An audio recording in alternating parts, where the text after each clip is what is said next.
Hey, I'm Ed Burns, the writer, director, creator of a new show on Epix called Bridge and Tunnel.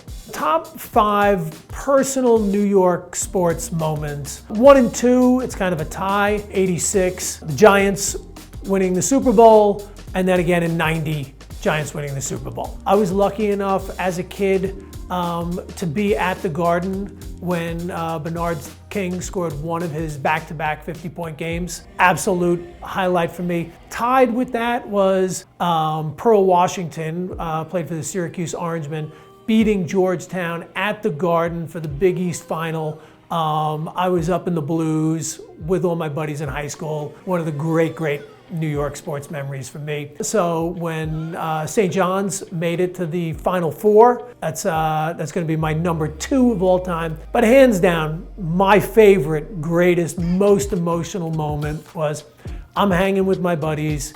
We're watching the NBA draft. Dave DeBusschere is on the dais, and we get news that we are getting the number 1 pick, Patrick Ewing. Giants, Bernard with Pearl as a tie there, so I guess I have 6. Mullen in the Final Four with St. John's, and then the Knicks getting Patrick Ewing. Bridge and Tunnel, my new show, is set in the early 80s. Season 1 is 1980, Season 2 is 81. Given that I'm a sports junkie, there are little touchstones I have in there.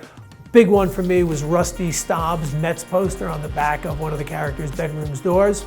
But the bigger one in Season 2, I'm a diehard Knick fan, and there's a scene where I'm playing hoop and I'm doing the play-by-play.